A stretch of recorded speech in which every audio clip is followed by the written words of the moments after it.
Hey everybody, welcome back to Common Christianity. Doing things a little bit different tonight. Don't have any notes or anything prepared. Just want to tell you a little story that I'm actually calling Kids in the Woods Part 1. Going to do Part 2 immediately after this. So since I dropped the ball last week, didn't get to it, I'm going to do 2 tonight. So a week ago or so, I took my kids out into the woods. We went down this little place of deer hunt with two main goals in mind. The first one, it's that time of year. I want to start looking for shed antlers, see if I can find any. And that's really just an excuse to walk around in the woods. And I've also got a slight beaver problem. So the kids have a real good time breaking up the beaver dams and making a big mess of things. And I just think it's a great time to have kids playing in mud and water and tearing stuff up out in the woods, right?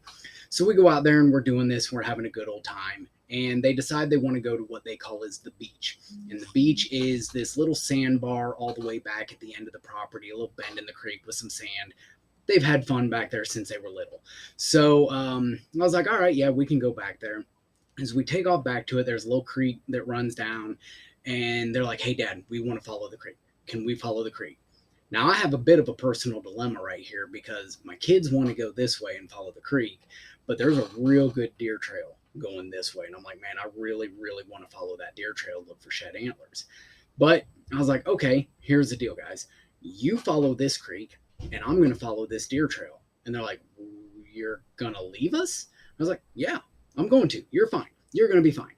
You follow the creek, take it as far as it goes. And when you hit the big creek, turn left, okay, and follow that, and you will run into the sandbar. This deer trail that I'm going to walk, it will go to the beach, and we will end up at the same spot. Don't worry about it. You'll be fine. And I just kind of took off walking, right?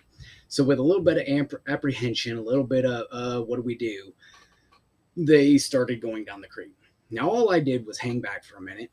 I waited and I let them go, and then I started following them. Okay. I'm giving them a little bit of space. I want them to learn that they are capable, they are old enough, they are strong enough, and the woods are not these big, scary things. It's just a place they can have fun, even if I'm not right there holding their hand. So, as they're going, I'm staying back. They never see me, they never hear me. I can hear them talking about different stuff, working out how to go, when to cross, when not to cross, all this stuff. And they kind of get down to this big area where the creek really opens up, the spot they were supposed to turn left.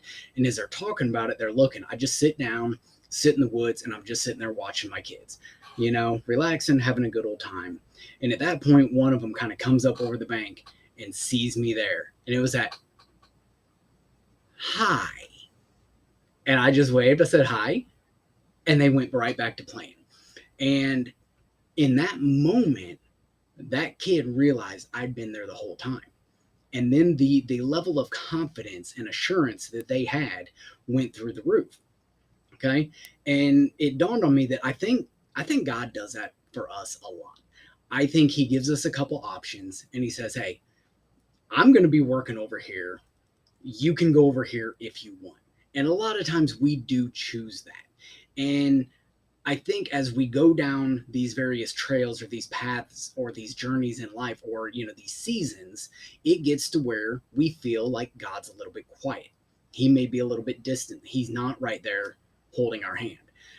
But the truth of the matter is, he is just holding back a little bit, watching us, keeping an eye on us, giving us that little bit of confidence, letting us get that little bit of independence. Not that we're ever independent and we don't need God, but as we grow and mature, just like kids, we don't need God to make every minor decision. We should be capable of knowing Him, knowing the things that He has taught us, and knowing how to apply them on our own without asking Him for every little thing.